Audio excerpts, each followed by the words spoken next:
Wait. All right, let's do a do-over on that. Welcome, everybody. Let's call the meeting to order and let's do a roll call, please. Mike Crowley. Cindy. Here. Kara. Here. Rita. Here. Carl. Here. Andy. Here. Mandy. Here. Ruben. Here. Cassie. Here. Byron. Here. Kalea. Here. And we have Commissioner Harvey Lowe. Here. All right. Well, welcome, everybody, and welcome to the new committee members. And thank you for volunteering to serve. This is going to be a wonderful year. I'd read all your names if I had them in front of me, but I don't. And for the returning members, thank you for your service. Continual service to what we're doing on ESAC and moving forward. And now I'm going to turn it over to Vanessa to provide both housekeeping and the advisory committee training. Yes, and if you want, we could do, if the new members want to just, if we want to go around, say names, something along those lines. Let's do that. Carl, can we start with you? Sure. Carl Leatherman, from Harlingen, Texas, tip of Texas south. Cindy Dass, I'm the Arlington, Dallas area. Mandy Nichols, I'm from the Colleyville, Texas area. I'm Rita Blevins. I'm the Houston Association of Realtors. I served on the first go-round when this committee was first established, so I'm happy to be back. Fantastic. And who do we have new online? Anybody? Our alternate. Our alternate. Go ahead and tell us who you are, please. Hi, Shalina Tinglin, and I'm in the McKinney, Texas area. Fantastic. And Mike Crowley just showed up, so that's good. And welcome, Commissioner Lowe. Good to see you. Good morning. All right. Now I'll turn it back over to Vanessa. Okay, so I'm going to do first our housekeeping, which some of you have been hearing this for years, but we'll hear it again. So if you're a committee member, we ask that you have your camera on, and that way we can see you, and it makes things a little bit better for recording purposes, things like that. You, as an online member or online committee, I'm not doing this very well. Let me start that over again. If you are attending virtually, you as a committee member can just speak up whenever. You also have a raise hand function, which for us is at the bottom. It just looks like a hand, and you would push that and it'll show us that you have raised your hand. And we try to be very diligent in looking to see if a hand is raised. However, we will definitely miss some. So if we miss you, just speak up. It is better for you to stay muted when you are not speaking, just because background noise picks up. And then on this side of the room, you can speak in a normal tone of voice. You don't have to shout. However, also be mindful that we do have this. So if you're at the ends of the table or the outside of the room, just make sure you are speaking in a normal tone of voice. Again, you don't have to shout, but you do maybe want to speak up a little bit. As an aside, this microphone will pick up any and all side conversations you may have. So be cool when doing that. Try not to do that because it'll just pick that up. And that's it for the housekeeping component. If you were here and you want to provide public comment, we've got public comment forms right there. And I know we've received one already, but just if you have it, you can pass it over to Amber or directly to me. That is fine. And with that, I can start the advisory committee training, which is going to require me to share my screen.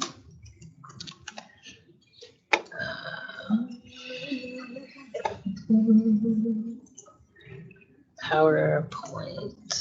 Isn't there a way to share my PowerPoint? There's a button that says sharing teams on the PowerPoint. On the PowerPoint. Okay, sorry everybody.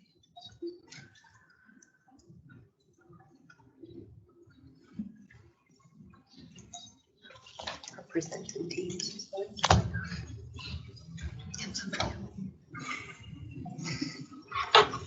Oh, there it is.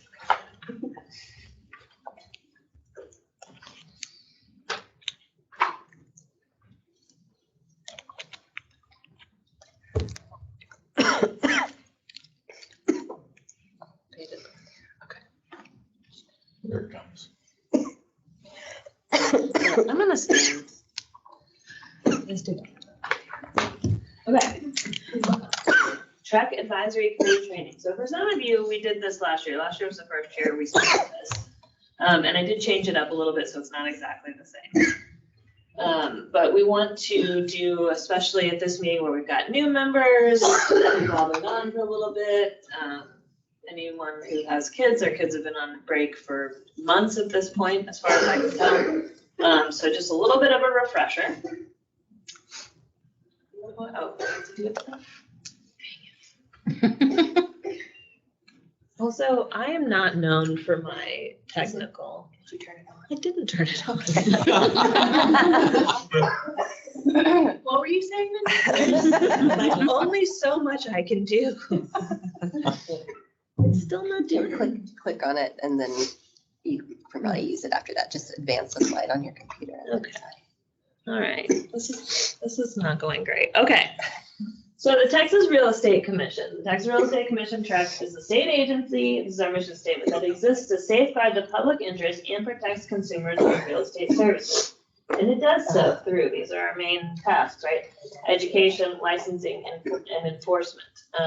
And by doing so, the agency ensures the availability of qualified and ethical service providers, thereby facilitating economic growth and opportunity across Texas. And that's always the balance, right? So there's consumer protection, and then there's also the facilitation of economic growth and opportunity across Texas, particularly in this industry. You really see the need to balance both because this is an industry that has a huge impact on the economy of the state. Why? So this group, the ESAC, it consists of 9 members, which, oh no, that's the actual commission. The commission consists of 9 members, which are planned by the governor. So we've got 6 broker members who bring experience in the industries TREC regulates, and they have to have been engaged as licensed brokers as their major occupation for 5 years preceding appointment. And then the commission also has 3 members who represent the public and bring the public consumer perspective to the commission.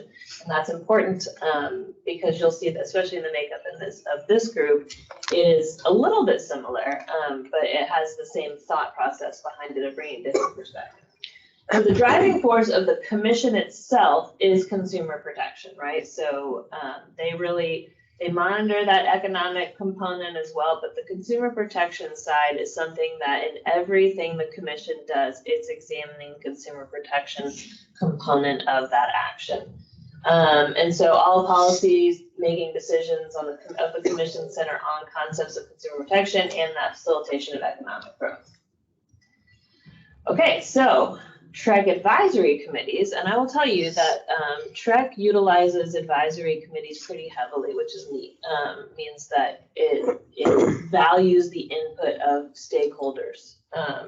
And so we utilize the committees, we have them meet to address relevant issues in the real estate industry. And so these committees, like ESAC, right? ESAC is a focus group that's really related to education standards, et cetera, or just unlike the inspector committee, which is different.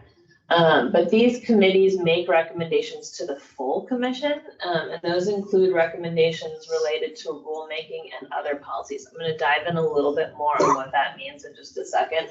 And then I think we conclude with what happens to those recommendations. So ESAC, we've got established by TREC Rule 535.43 to regularly review and revise curriculum standards, which we are in the process of doing. We're going to take a look at really a couple today, but we've got those open outlines. We've got course content requirements and instructor qualifications, although less so in that, I think. And then what is ESAC, like who's the membership of ESAC? And this is an interesting one, because you've got multiple types of members here. So you've got seven license holders, members, so we call them license holder members, who have engaged in the practice of real estate for at least 5 years prior to appointment and are actively engaged in that practice. We've got one public member who represents the interests of the general public, and we've got 4 education members who are real estate instructors or owners of real estate schools accredited by TREC that provide qualifying or continuing education. And so that's an interesting balance right there, right? So you've got your license holder members who are providing that they're wearing the hat of a license holder, right? Not an educator, but of someone who takes the courses, and also someone who's out there and seeing what's going on in the industry and what possible changes need to be made as it relates to education requirements for license holders. Then we've got our public member, and this is similar to the commission. I said we've got 3 public members on the commission. We've got 1 here, and that person represents the interests of the general public. So really the consumer, right? They're the person who, you know, they don't have a stake in this other than that they are a member of the public, somebody who is impacted by our license holder community, and they bring this perspective of like, well, what about this? Typically, your public member is going to really always push forward that consumer protection component of things. So I'm happy to say in this group, we see a lot of talk about consumer protection that just evolves naturally, and I always really appreciate that. Then we've got 4 education members, and so they bring that perspective of they're educating folks, right? They know the classes, they know the students, they know the reality of teaching the courses, right? So as a regulatory agency, I mean, I don't teach the classes, no, none of us do, but we sure have a lot of input about the courses, and so it's nice to have those who are sort of like boots on the ground and who can provide that insight of what you're really seeing, and also that consumer protection. So you know, they're seeing what's out there, they're seeing the questions they're getting, they're seeing, you know, the graduates of these courses, and are probably very well informed on things that might need to change, evolve, things like that. So I just covered all of this. I will say, we always drive this home. It's really imperative that you come to the table with ideas that protect the consumer. The more consumer protection, the better you're serving the industry. Therefore, the industry can grow and develop and continue to support the state's economy, right? Ethical license holders, et cetera. They will bring forward the industry as a whole, generating the economic component of the mission statement. So I will speak on this just real quick. This is an important one because you are here, you're an advisory committee, this is an open meeting, you've all taken the training, this will be up on the website, these discussions are important. However, because you're here as in this capacity, and it's less that you're here as a part of your job, you're here as a volunteer to help serve the industry you regulate and the consumer that you represent, right? So you don't want to speak in favor or against certain companies or business practices. So, you know, specifically naming companies or folks that you think are doing something that you don't like is not something we want to be doing here, right? Additionally, you are an ESAC member, so you probably want to be mindful. People know this, so be mindful of the conversations you're having outside, right? Because you are a part of this committee. I always try and just use if broker A is doing this, or I don't even have to say that, but like here's an example of something that broker A, B, and C is doing. Sometimes, you know, if we've got a commissioner in here, I'll use theirs as the example because we know that their companies are great. I'm kidding. I don't. But that's just a way of, you know, you can use examples and you don't need to name people or call out companies or even specific practices that you know, because we know there are some groups that have specific, you know, terms or things that they do. Just really be mindful of how you speak about it. Because, and the same goes with business practices models, It can result in a, perceived favoritism, loss of trust by both the consumer and regulated industries. So if everyone thinks, wow, ESAC really has it out for broker A, B, and C and the way that they're doing their course training, you start to lose the trust of not just broker A, B, and C, but other brokerages, other providers, et cetera. Because they know that you're willing to take a position and to publicly state it, right, about them specifically. And then, you start to lose that consumer component because, you'll have folks that are saying, well, that group is actually pretty targeted against A, B, and C, and, they don't like to see new business models or ideas, and it's really antiquated, and there's a little bit of a downward spiral there. It can also result in legal issues. You never want to be in those, right? And I can't help you in those, unfortunately. So you just want to keep it really, really above board when you're talking about things, keep more generally to practices, etc. Okay, so some important things. We've got the governor's letter from 2019. This is a letter that came out it's from the governor directing occupational licensing agencies to reduce barriers to entry, and some of the specifics that are mentioned in there. One is getting folks with criminal histories appropriately licensed. That doesn't mean everyone, but it does mean there's a process for it. And having an eye towards reducing barriers to entry. Similarly, not creating standards that are so high or rigorous without, either statutory authority, always statutory authority to do it, and reason, right? You need to be able to say, okay, we think this number of experience hours is appropriate because X, Y, and Z.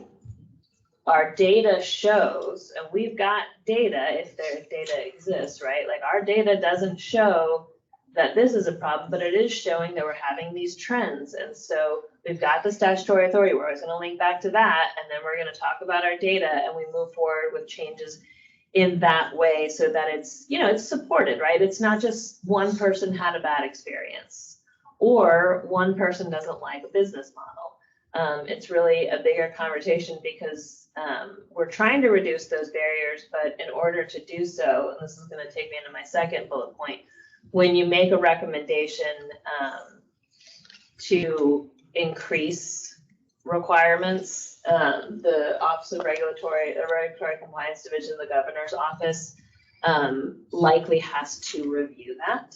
And if you go up to that first bullet, we're trying to reduce barriers to entry. If you go down to the second bullet, that group is looking to make sure that you're not affecting market competition, okay? So the market competition component of this is you've got a commission, and even this group, you could take it down a little bit smaller, but ultimately it's going to be a commission recommendation.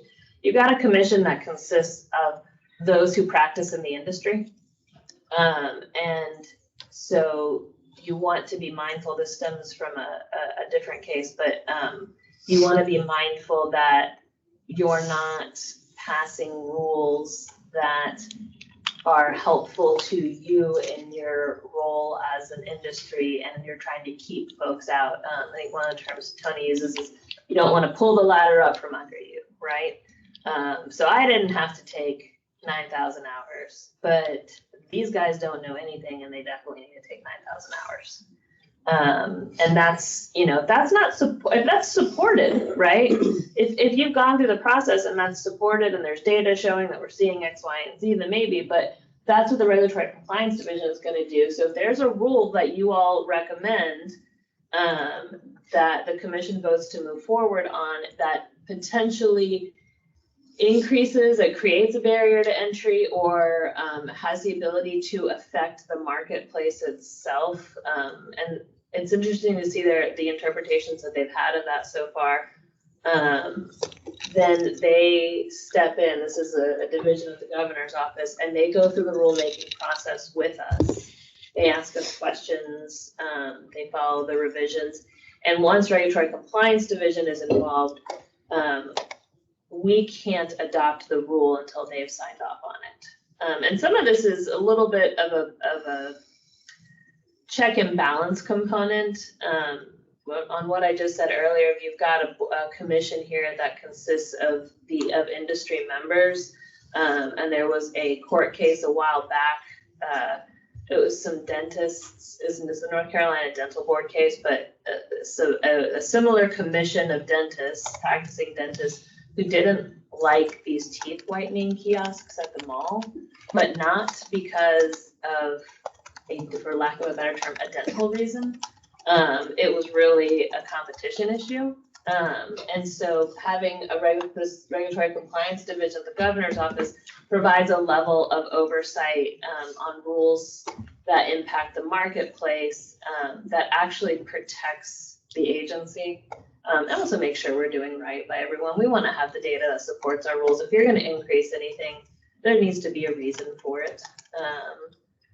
So then we've also got some statutory restraints and rulemaking. So the majority of the work you do ends up becoming, sometimes it's just a recommendation. So if you've got a recommendation that's, we'd like providers to know X, Y, and Z. That's something that, can be communicated. But the majority of your recommendations are tied to rule, and that includes these course outlines that we look at because they are incorporated by rule. And if we look, I've said the word rule a lot, and I'll go into that in just a second, but you all make recommendations that ultimately result in rules being proposed. But before we can even get there, if you look at TREC operates under Chapter 1101 of the Texas Occupations Code. That's what establishes the commission. And it provides us with the framework of laws surrounding the regulation of I'll just generically say of real estate in the state. We've got some other chapters too, inspectors, et cetera. This group really just looks at 1101. And so in that, it outlines our authority. Sometimes it gives us very specific authority. Sometimes it's more general authority to essentially write the laws that go into place that outline the day-to-day operations of the agency. And sometimes it's pretty specific rulemaking authority that's limited in nature. So when we are looking at making a change, we typically always start at 1101. We walk through it, we see, okay, wait, is there a statutory requirement that would not let us do this? Or where's our statutory authority to do this, right? And so some of this with the courses, there's required courses, things like that. Some of those are actually just listed out in statute, and there's not really any wiggle room unless there's a legislative change. Sometimes it is I will say just a rule change.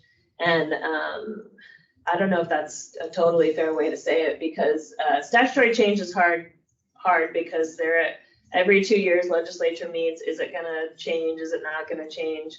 Is there support for it, stakeholder, all of that, right? So that's a bigger bear. But a rule change or creating a new rule or making changes to these outlines, there's still several checkpoints there. So a rule is essentially, we've got that big statute, right? And the rules, like I said, dial down and they create the specifics. And the rules actually impact license holders probably more so in their day-to-day interaction with the agency and practice than the statute itself, because these are the specifics. I think it's like narrowed what we've been talking about in terms of the statute. And so, rules are very important. For license holders, it's the same as a law. It's really no different. It's just sort of a more specific law. Sometimes I call it a little law, but it has the same impact. And so if you create a new rule, you want to make a recommendation to a rule. I know some of you guys know this already, but it's important just as a reminder. So you've always got to point back to your statutory authority to the rule itself. Even if it already exists, you want to be able to point back. Oh yeah, 1101.656 says we can do this. I just pulled that out. I don't think that one actually allows us to create a rule. But you go there, and then this group, for example, will take a look at the one that's easy to remember is the contracts, when the additional 3 hours of contracts was added. I say that's easy because I came in like when that got adopted essentially, so it was looking really good for me. But I know there was a lot of discussion that went into it beforehand. But, you know, this group took a look, decided, you know, we need 3 hours. Is it an additional 3 hours? Is it not an additional 3 hours? Ultimately ended up being not an additional 3 hours, but 3 hours of contracts in there. And so we had to change the rule to show that requirement. And that was one that we could do in rule. And if you propose a rule change, this group's gonna make a recommendation. It's going to go to the full commission to be presented. Commission's going to say, let's propose it or let's not propose it. And then in the example of the contracts one, I think initially, the thought was to add the 3 hours. The commission did not thumbs up that, so then it became the 3 hours that's in the rule, and then that one went forward. So the commission voted to propose. So when something is proposed, it goes out into it's in the Texas Register, which is like the official rule publication. It's also always on our website, which is where I think most people will go if they know we've proposed rules. It allows for public comment. So let's use that 3 hour rule again. So the commission voted. They said, yes, make the change. It went out for proposal. Public comment is received. I think on that one, there was a lot of public comment. And this group met in the interim between, let's say it was proposed in February, adopted in May. At its April meeting, ESAC reviewed every single one of those public comments and made changes if they felt appropriate in response to those comments or not. If it was too significant of a change where we just decided to go an entirely different direction, they would have voted to re-propose.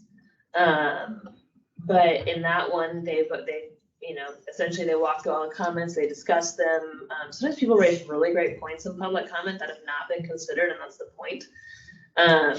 Ultimately, they got to a place where they were good with the rule, and it went to the next commission meeting as a recommendation from this group to be adopted. And then the commission voted to adopt it, and then after some steps taken by Amber, it became an official rule, right? The rule change happened.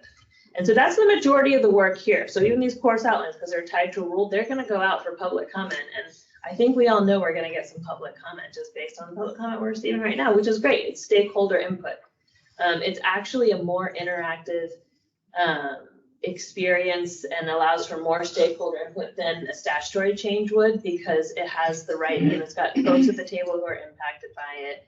It's got that public comment period and a lot of discussion, both at the commission level and at the committee level. So I think this is the work you do. It's just not intuitive for me. There we go. Okay, so why is staff here and what is their role with the committee? So this will be quick. But there's always staff here at these meetings, and we're not here to annoy you. But we are here for a reason. So generally you've got in this group, you've always got someone from enforcement. Today we've got Macy, often it's Mike, who presents some enforcement cases that we'll see in just a little bit. But enforcement is always here too as a resource, because no matter what, enforcement comes up. And that's just because, those are the consequences, right? And so you're able to ask questions.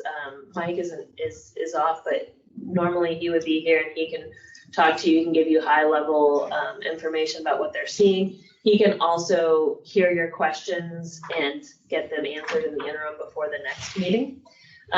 We've got Denise here. Denise is our director of licensing. So not a license is issued without Denise.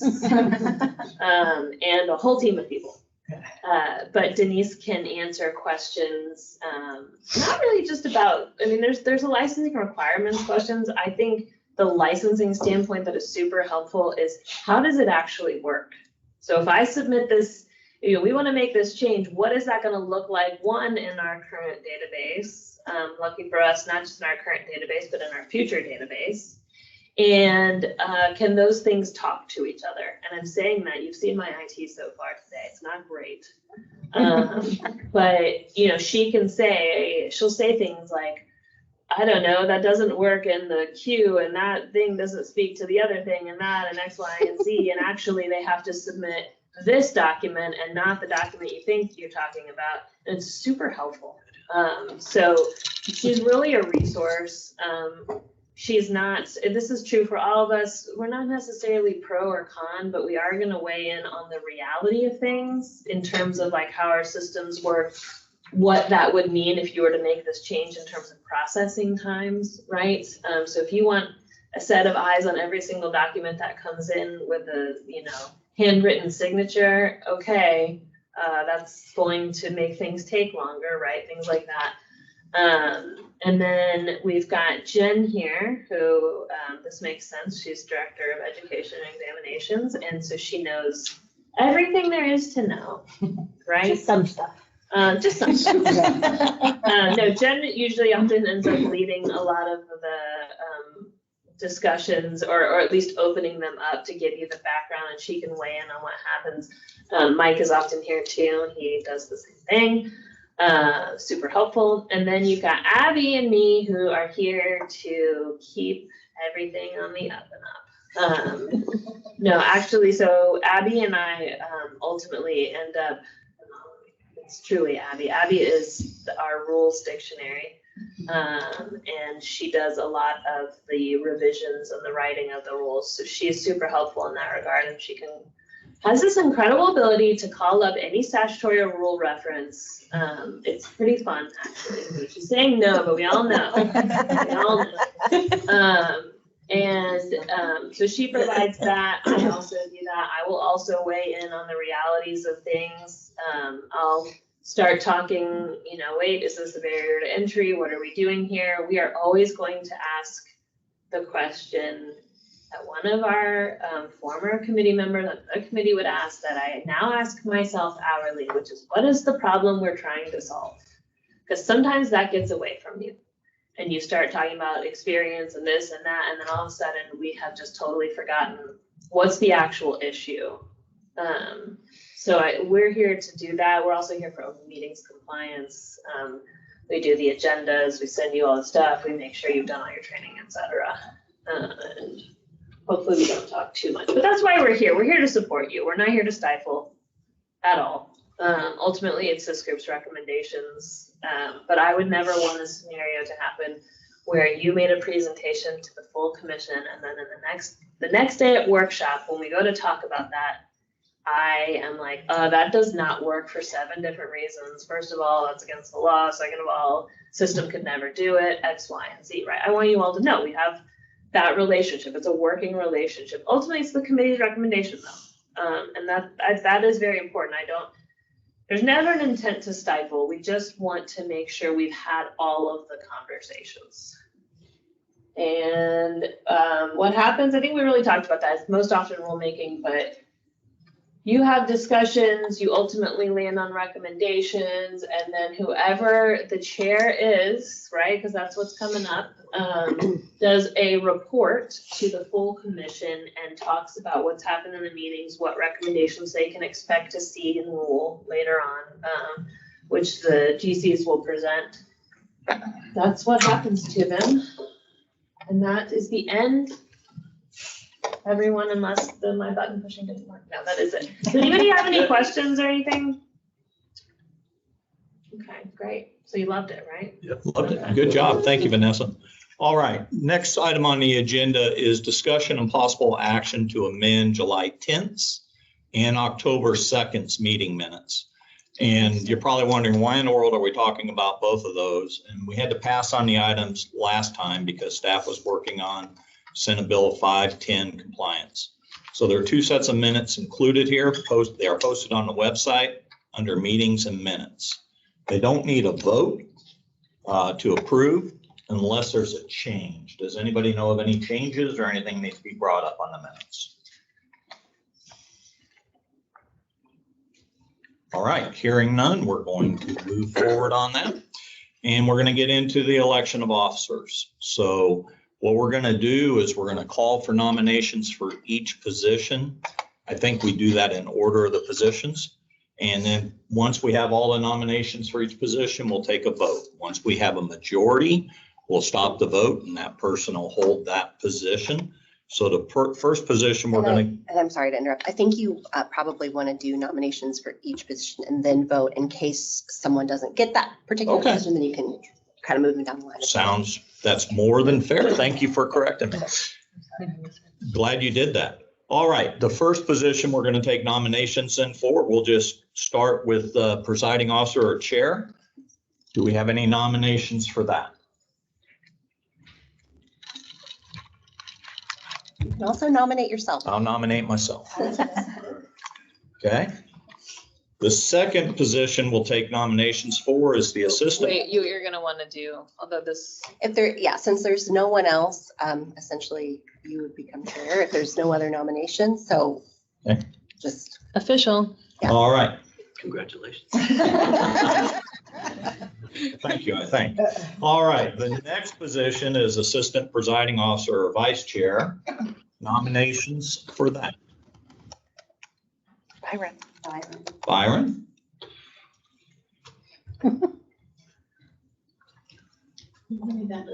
Cindy. Cindy did. Any other nominations? Byron, congratulations. We're making this easy. This is going very simple. The next position will be the secretary. Nominations for that.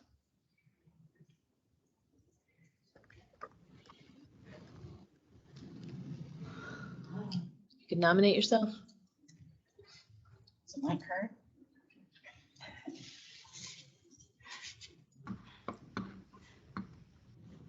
Can you hear me okay? Yes, we can. Yep, I will do that one again. All right. Mike has nominated himself. Any other nominations? Hearing none, congratulations, Mike, you're the secretary. All right, so we have our slate of officers. The next item we have are public or written comments received on non-agenda items. And Vanessa or Abby, do we have any? Not on the non-agenda. Yeah, not on that. Not on the non-agenda? Perfect. Then we're going to go to the next item, and Macy Cotton is going to provide this report and staff report on education enforcement matters. Yeah, good morning, everybody. You can see in agenda item 8, we had 2 education complaints that resulted in disciplinary action.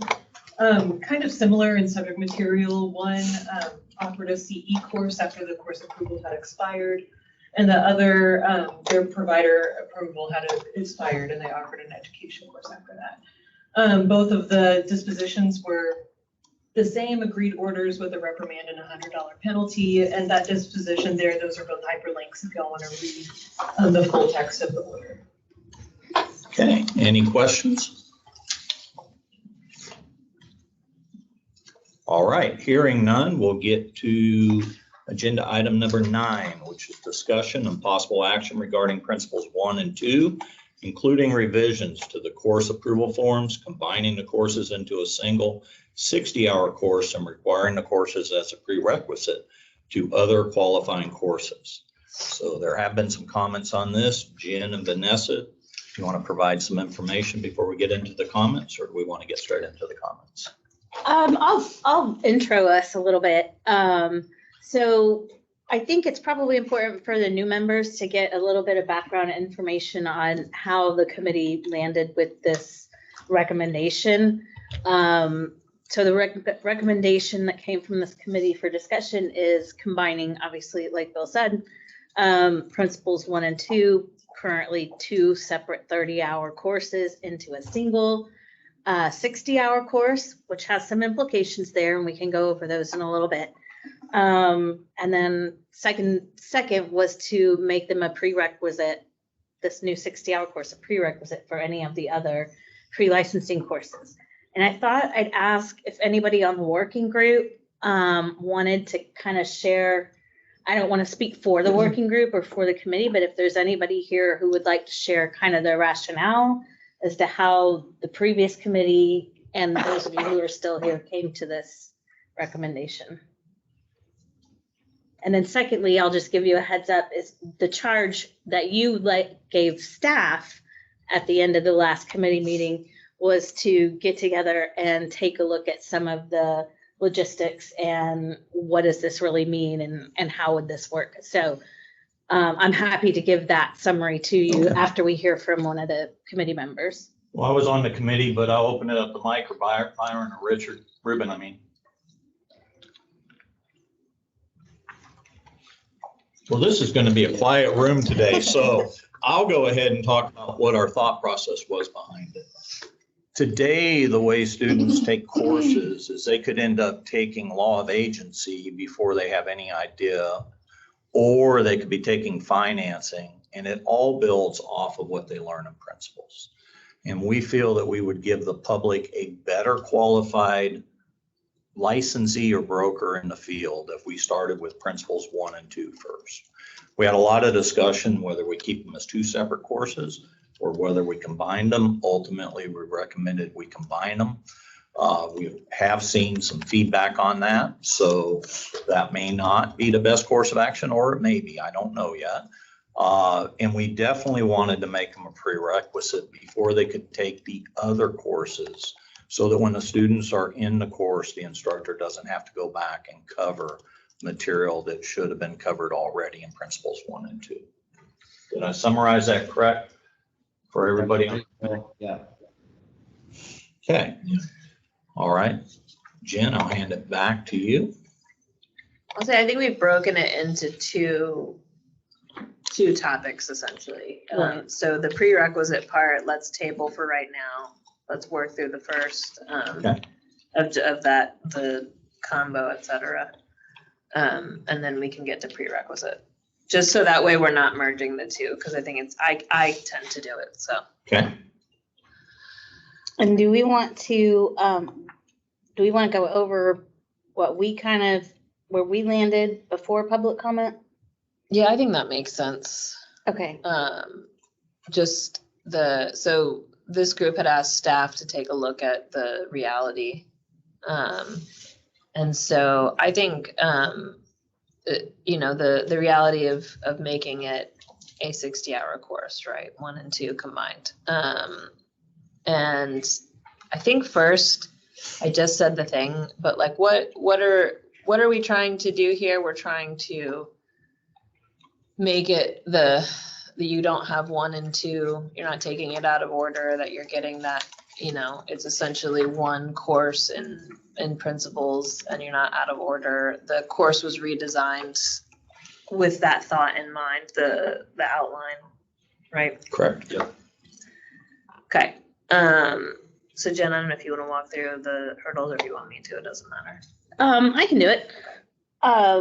So at your direction, we got together and so we'll just talk about the possible hurdles. There may be an implementation issue, and that is with our current database and potentially with our future database. And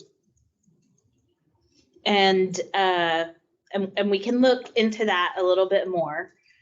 What it does is it would expire or invalidate courses that are currently eligible for credit, which sends us, so then you've got your education providers that are going to be required to redevelop courses, resubmit them. Our staff will have to go through a reapproval process. There will probably be a time in which we needed to have kind of a bridge, which is, okay, these courses are still acceptable through this point, but at this point, no longer. And so we would have to have the 60-hour course available. And that's a little bit market dependent, right? So how long do our education providers need to do that? What kind of burden is that on the education providers? How does that impact staff and the ability to process in a timely manner? We process our 30-hour courses right now. Typically that takes us anywhere from 30 to 45 days for a single 30-hour course. We might be looking at doubling that staff time for review.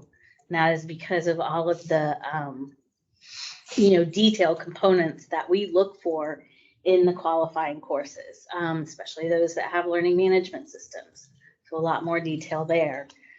You would be looking at a 60-hour or a 120 question exam versus a 60 question exam. And let's see, what do my other notes say? It might impact the fees that are imparted onto the consumer. Might be more expensive, might not be, just things to think about, right? And I'm not trying to sway you one way or another. I just want to let you know what the practical application factors could be. We did discuss alternatively, we could encourage providers to encourage students to take 1 and 2 before they take the other courses. They could even have a policy, I don't know. We don't have, and I guess just to circle back, I understand, or what I hear from you is that it is a best practice to have that foundation of principles 1 and 2 before you go into the other coursework, which absolutely makes sense. But circling back to what Vanessa said, is there a problem in the industry that we're trying to solve, that this group is trying to solve? So that, I guess, what I've just presented you with are a multitude of challenges. But I wanted to make sure that you also knew that I recognize the, the concept of the foundation prior to getting into the other coursework. Okay, thank you. Question, Mr. Chairman. Go ahead, Ruben. Thank you, sir. So what I'm hearing is all the reasons why not to do it. Do you have any reasons why we should do it?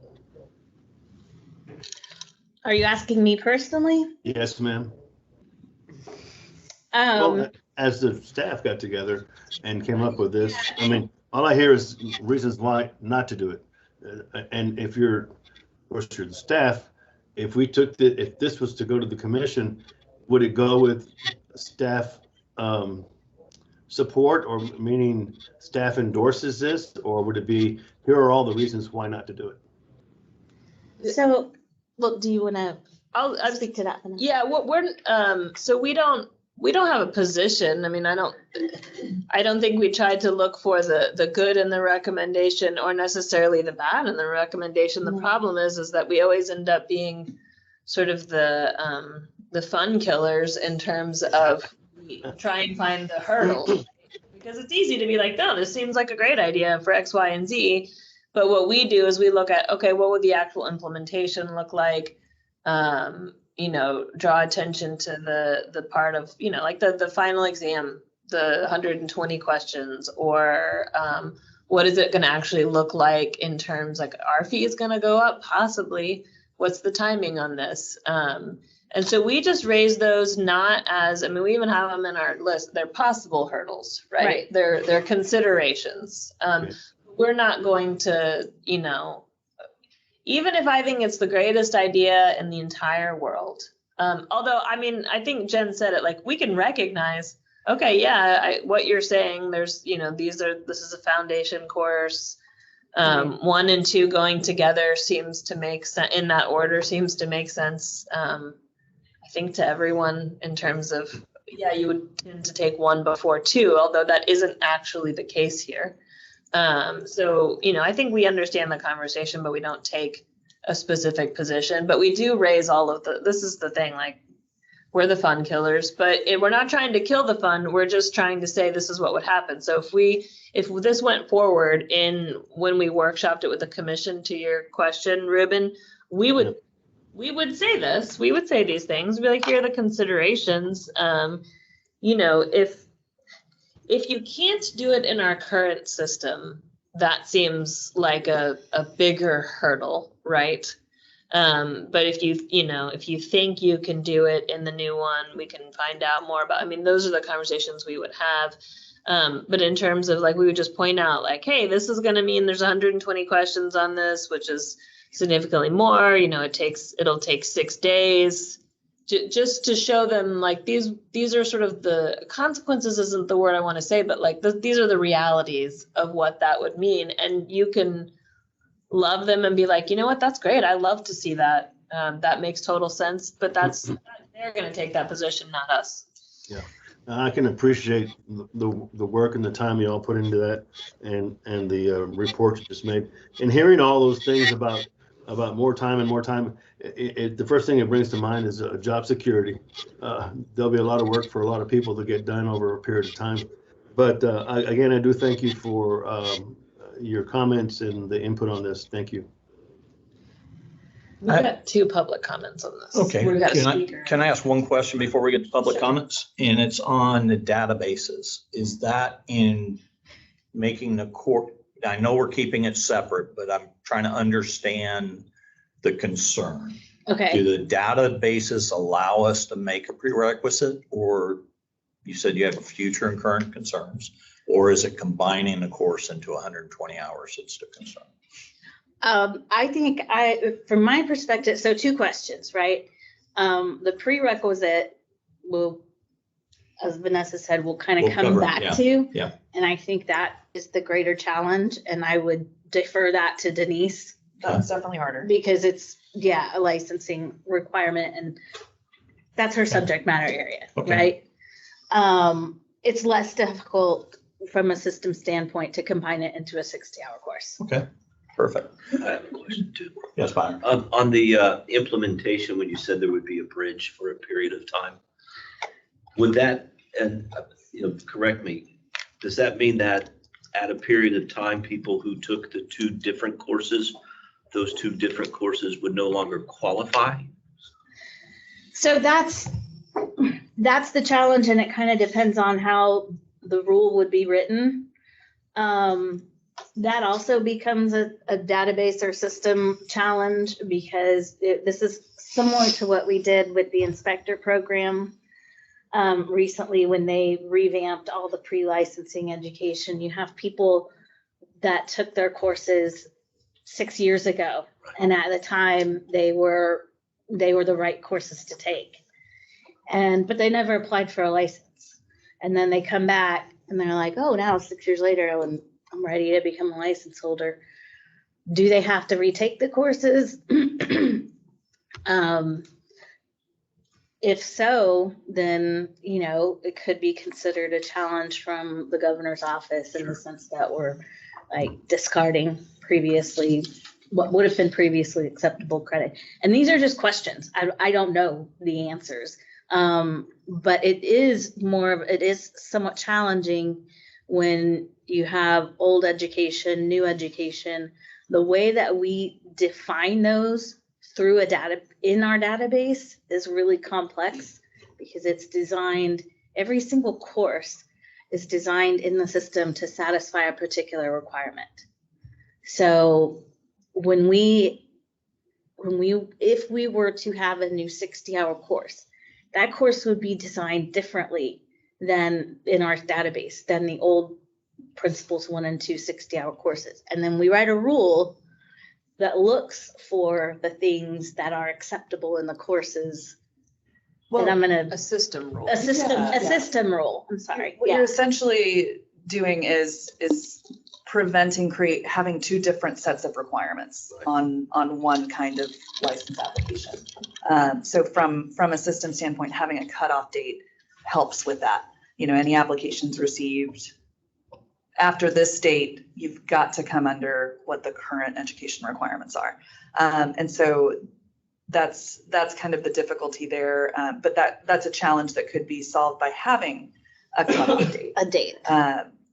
Right. And, these would basically be sales agent applications, which is the highest volume of applications that we get at the agency. So we would definitely want to make sure we're not impeding that processing time or, having an impact on that turnaround time that applicants currently hear back from TREC on when they submit an application.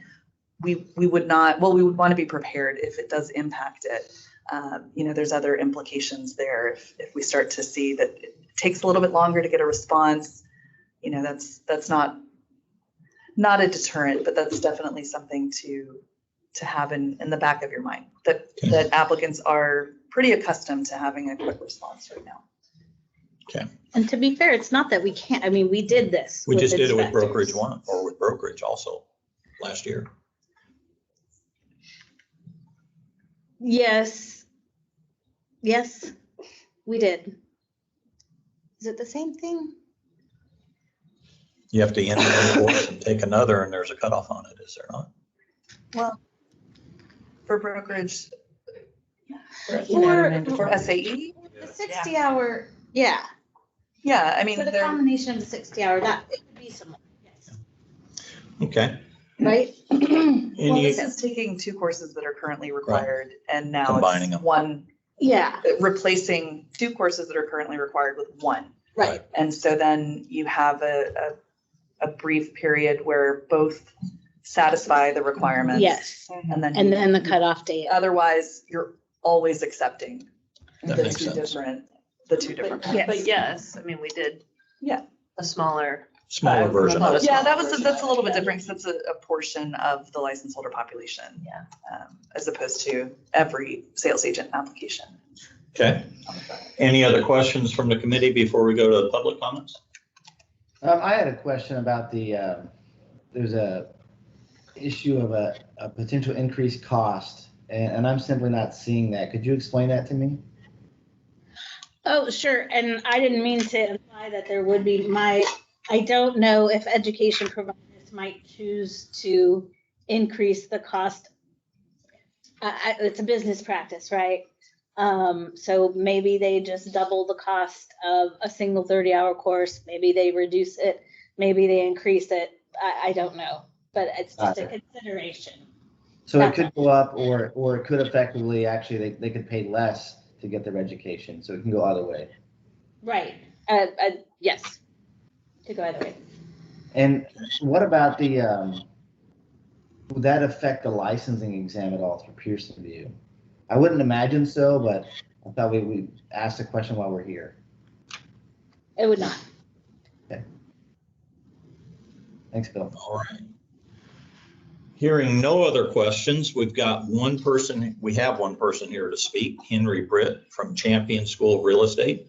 He's here to speak against the proposal. So Henry, you have the floor, sir. Well, thank you to the chair for allowing me to speak and to the committee for you guys' work. I've been coming to these meetings for quite a number of years, and by and large, the work that this committee has done has been very valuable, I think, to the state of real estate education in the state of Texas. So our thanks to you guys for the hard work that you do. However, I did want to come and speak on Champion's behalf against some of the proposed changes that are being discussed. I think it's important to start with some of the specific changes that are being made to the course approval forms or the suggested changes that have been put in front of the committee.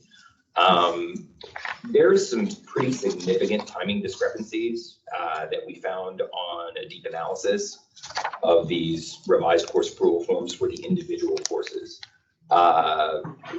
Changes such as adding time to a chapter without additional topics to be covered, the removal or shift of certain topics between the courses. And I bring those things up because the guidance that we have received from TREC and the guidance that we give our students who unfortunately might fail the licensing exam is they're required to take a 30-hour course if they fail a portion of the licensing exam. And the guidance that we've always given our students is that if you fail the national portion of the licensing exam, you need to go back and take Principles of Real Estate 2 to cover that information again. Same thing, if you fail the state portion, you would go and take Principles 1. Some of these content shifts, and this does not address the concept of combining the two courses into one. I'm really just referencing the individual changes to each course as a 30-hour course. The guidance changes at that point and becomes much more confusing for the student and increases costs on the student. Because my guess is in this situation, without combining the courses, the student would need to go and take both Print 1 and Print 2 before attempting to retake the licensing exam. So that is one concern of ours. There are some specific timing and content shifts that we're also concerned about. For example, and these are just some examples that we came up with in our internal meeting. Some of the deletions in the math chapter in Print 2. We're removing things that I think it's important for agents, potential agents, to have a really good basis in. And regardless of whether we're educating adults or not, I think it's important for them to get that overview, especially walking into the licensing exam and having to answer those questions competently on the licensing exam. The listing agreements chapter is now gone and does not exist in Principles 1 and Principles 2. And I think that's a fairly large topic that needs to be covered in those courses. So again, the agent has that basis. The addition of a 75-minute subtopic for TREC forms in those revised course approval forms. We have a full 30-hour course on promulgated forms. They get a 30-hour course on the law of contracts. It just seems like an unnecessary addition to the course when that information is covered in depth in other courses.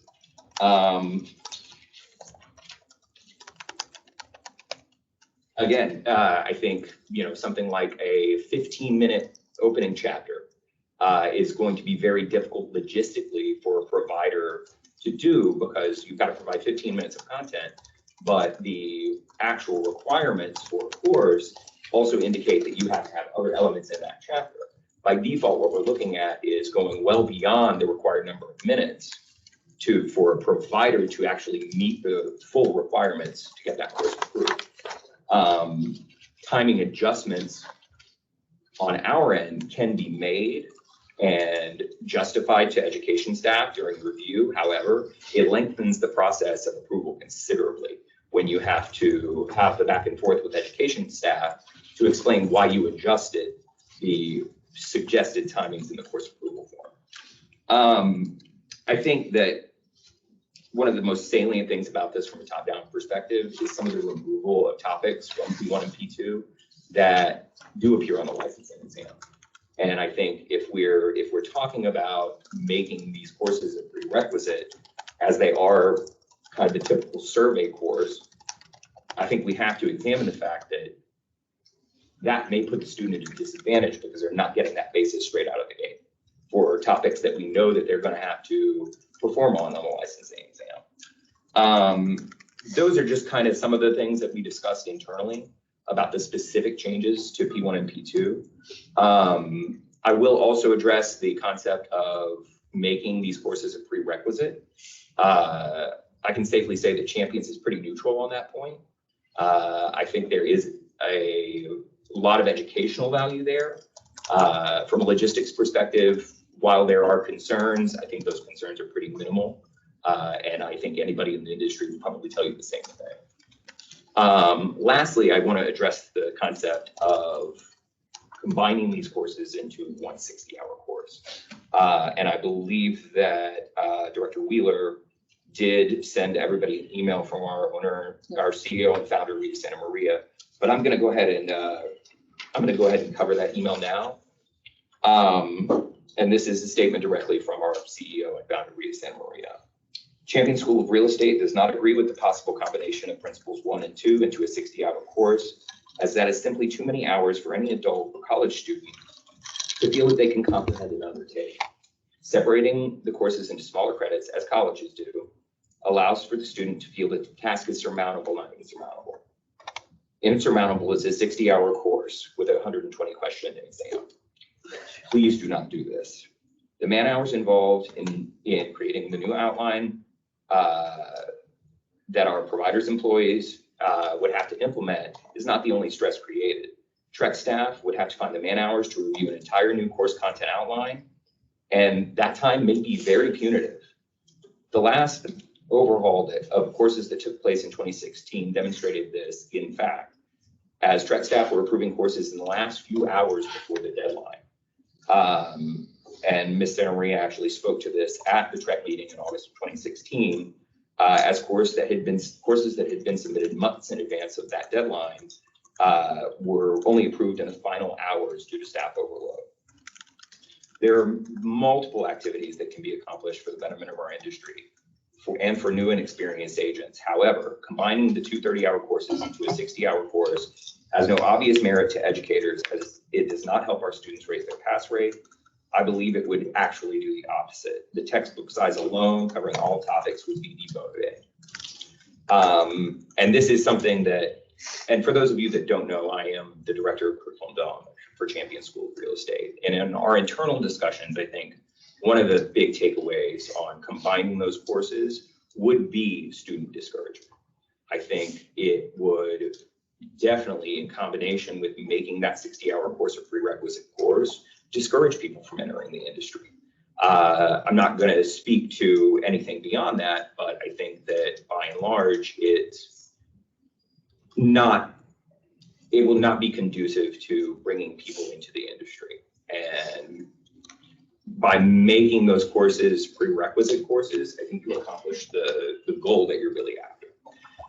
Thank you so much for your time. Thank you very much.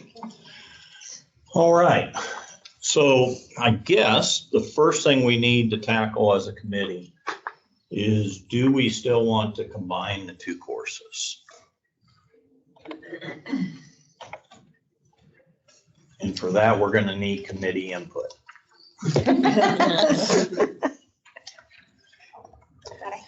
Hi, everybody. I think I raised my hand. Oh, I'm sorry you did. Go ahead. Did I raise my hand? Hi, everybody. I am opposed to combining the courses after thought and feedback. I do want to say thank you to the task force, because I know that there was quite a bit of hours put into this last year, and normally wouldn't go against that type of work, but I do agree that the combination is not necessary, and not just about being discouraging, but seems like a lot on a lot of fronts. So I am opposed to combining them. I do, however, feel that making them a prerequisite seems plausible, seems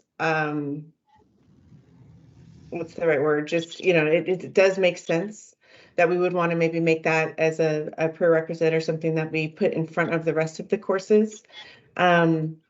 And so that's really my 2 cents. Again, I appreciate the work of the task force last year, but I am opposed to combining them. Okay, thank you. Other committee members? Yes, ma'am. I wasn't involved, obviously, last year in the discussion, but that's where I go back with what Kalea said, is really the necessity of it. I agree that I think that and certainly understand the prerequisite idea behind it, as opposed to just combining two. Is there really a true benefit there, which outweighs the work and the implementation and the different aspects that it implements or puts on both the consumer who's participating in learning, as well as the schools who are implementation, and then of course the commission. All right, thank you. Yes, sir. Kalea, I was on that subcommittee, and I agree with you. I just want you to know. I spent a bit of time looking at Lynn Morgan's letter that she sent to us from the Real Estate Business School. And one of the things that, and Henry Britt brought up as well, is what if someone fails both national and state? Yeah, that letter right there. Thank you for bringing that up. What if someone fails both national and state? As an educator, I've recommended that they take a particular course because it tended to focus on that one test. And I think we've removed that by making this recommendation. And so personally, I think we should go back and start again and look at the course content material so that we can have that for students who maybe fail just one portion of those 2 exams instead of both exams, where they would go back and take both Principles 1 and Principles 2. And looking at first-time pass rates, I mean, there are quite a few students who do fail those.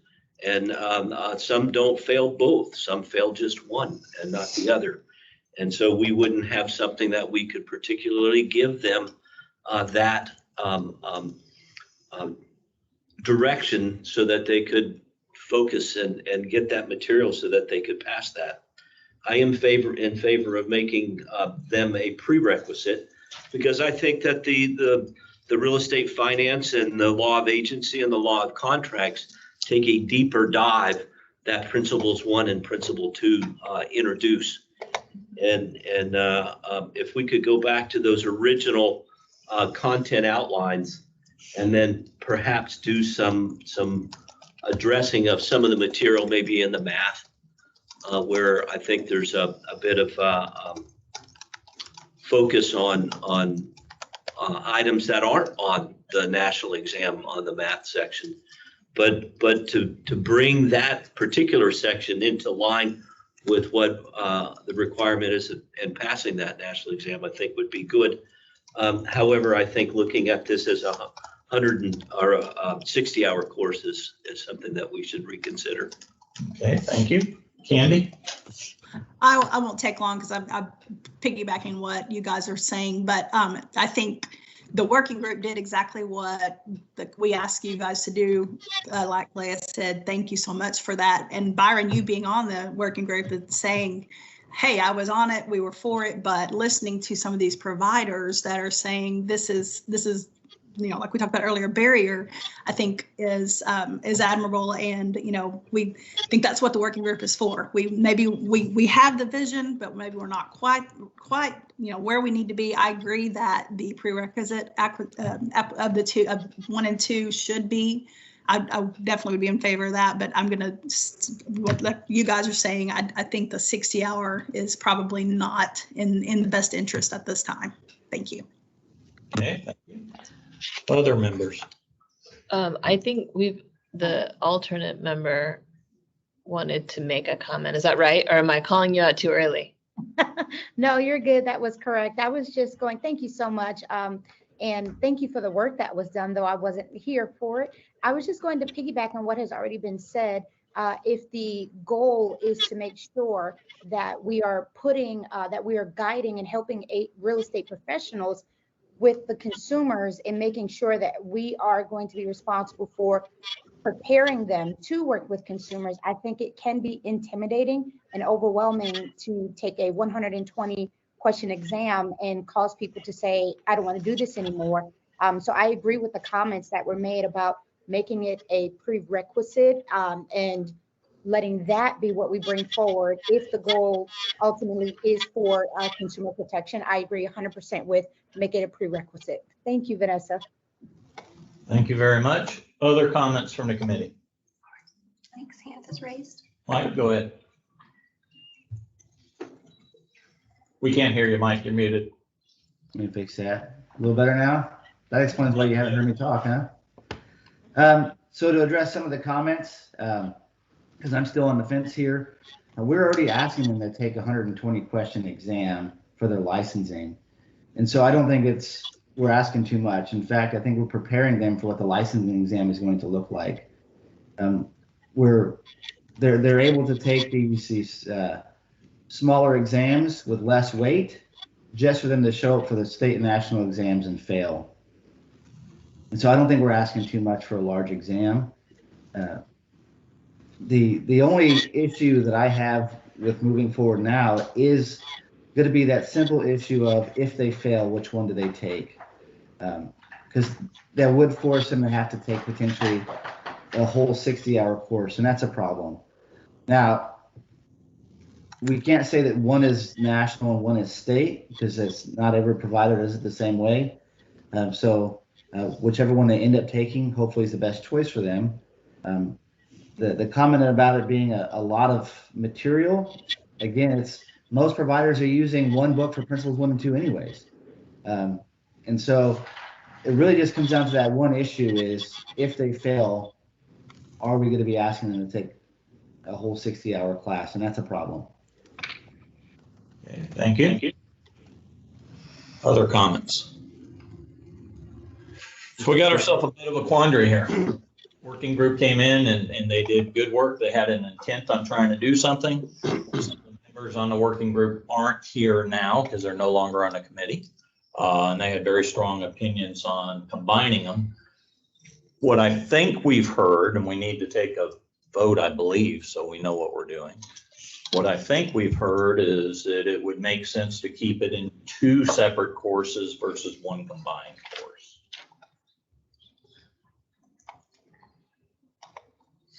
Do we need to, how do we move forward on that? Well, that's not a change. Okay. Do you like, sorry. Go ahead. do you like the idea of us encouraging offering the course 1 and 2 in that order? I think we've heard the majority of everybody that spoke is still in favor of prerequisite. A prerequisite, yes. Yeah, but I meant 1 before 2. That makes sense.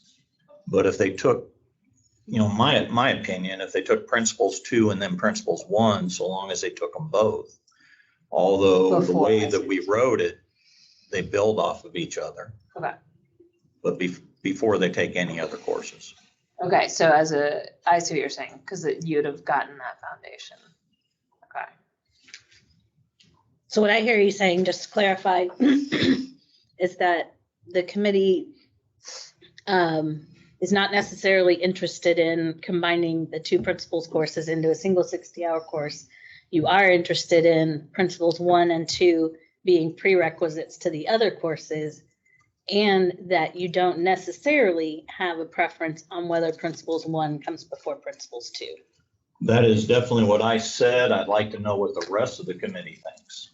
I would say that the way that they're written, principles 1 first. I mean, it starts off with an introduction to modern real estate practice in principles 1. So we're introducing them to what real estate looks like in the state of Texas. It should start with 1 and then move on to 2. I agree with that. I agree with Mike. Mr. Chairman. Yes, sir. Thank you. I'm not going to change my position from the motion we had made at the last meeting. Even though I've heard from different people, I made a decision. I'm going to stick to it. However, in 1978, I'm going to go back a few years, when I went to school for real estate, I had no choice but to take principles 1 and then principles 2. There wasn't much offered at the time, but that was the order. You had to take it 1 and then 2, and then law of agency, and then I forget what the other one was at the time. I think it was only 120 hours back then that you needed, or it could have been 90, I forgot. It's been going on 46 years now. So I think the prerequisite that you take 1 and 2 is definitely something I support. But I'm still not changing my vote or my position on the original motion to do the 2 courses combined. Thank you.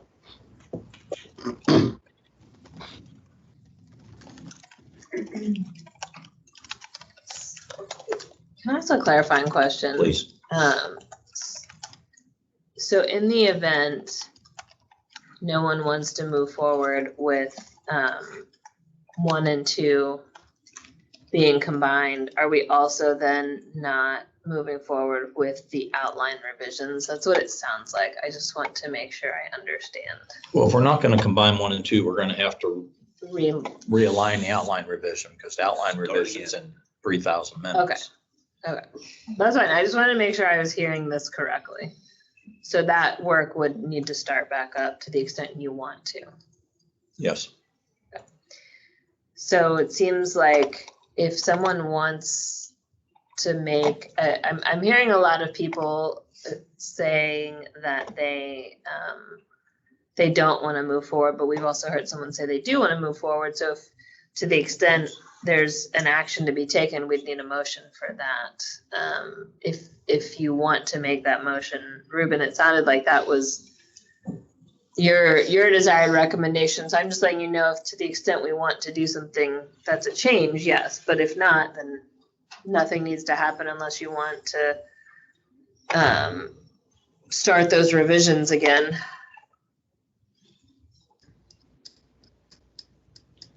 So a motion needs to be made to.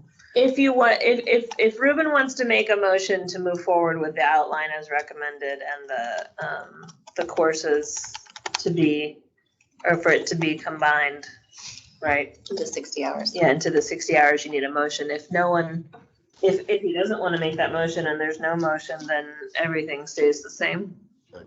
Well, I could make the motion and not get a second, and therefore it would fail for the lack of a second.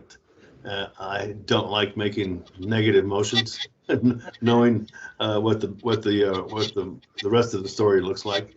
Well, I was just pointing it out in the event you. Yeah, I appreciate that. Thank you. I appreciate that. Do we need to have a motion for making them prerequisites? Well, that's our next bullet point, so we're not there yet. So we're Okay. very close. So before we get off of this, we need to get back to the original outlines and make sure that we have them. Because we do think there needs to be some changes with math. Okay, so when you say the original outlines, you're talking about the two for principles 1 and 2 Yes. that you had previously worked on, That are currently approved. that are currently approved, and we want to open those back up and look at them again? I think we need to. Okay. How's the rest of the committee feel about that? I agree. No, we combined them all into one. There's two in the different. No, they're, No, yeah, they're in yes, there. They're in the packet. The revised. Yeah, So those are your revised ones in ones. the back. Revised, right. right. Wait, They're kind of in, so what's that one? Is that the revised one? The originals are in there. Or the original? yeah, the first document is Are they just like a combined? Word doc of combined with outlines. The second and third are the two separate principles 1 and principles 2 revised, and then the third is the proposed draft of a 60-hour. So my question for staff is, do we reopen this up and everybody work on it between now and the next meeting, or do we try to work on it sitting in this room? And get out of here about 3. I think it makes sense to bring it to the next one, because you're gonna look at, what is it, agency today? Yes. And since this is all sort of unfolding in real time, we've got new members, why don't we do that at the next one? Okay. So we'll make this an agenda item for the next one to make sure that we look at principles 1 and 2 and make any changes and recommendations that need to be made and bring those forward. Any last minute comments on principles 1 and 2, not combining, keep them like they are before we I go? have a question. Yes, ma'am. Okay, so just to clarify, when we separate the classes of principle 1 and 2, is principle 1 designated for state exam and is principle 2 designated for national? No, right? Okay, so then where did it came from when somebody fails national? This is gonna come back and take the principle 2 to do the retake, study for the retake. Because like that, my understanding was that principle 1 and 2 supposed to teach you for the whole thing, not necessarily separated to pass a state exam or the national exam. I think you're right. I think we heard business practice from Champions. That's where it came from. And different providers may do it slightly different, but that's where Champions does theirs. Okay. And there is no rule requirement that you are, to take a specific course. It's really the student's decision based on in their exam result file. When you fail, it will tell you what topics that you performed more poorly in and where you were more successful. So the idea is that the student can choose what 30-hour course they would want to take. But again, to reiterate what Bill's saying, I think most education providers, it might be their practice to recommend them to take principles 1 or principles 2 because they're foundational. But let's say somebody was weak in agency, there's nothing to say that they couldn't take the 30-hour law of agency course. Thank you. All Or right. contracts. Yeah, whatever they choose, as long as it's a 30-hour pre-licensing course. Overall, that was a great discussion, and it was good hearing from different members of the public and other providers. So with that being said, the next question is to make sure that the committee does want to move forward with making principles 1 and 2 a prerequisite before we take other courses. Any discussion on that from the committee? Do you want to go through the list again? Oh, sure. Go back to. So, just from a staff perspective, this is something we would need to look at. And again, Denise will have a lot of input on, how we would make this work functionally. And that is not to discourage you, just to give you a heads up that this recommendation will take us some discovery and some time. All right. Abby, how much do you? What, if you want, I can speak to the specifics for the prerequisite. Will you do that? Yeah, of Yeah, that course. would be great. So typically, when an application is received, we review it with all of the course completion certificates that are provided, any college transcripts, and the licensing staff performs the evaluation. And generally, and especially in the current system, the current database, we're really kind of, if you think of the application in terms of it's come in, and when all of the 50 or so check boxes are marked as green, good to go, that is when a license can issue.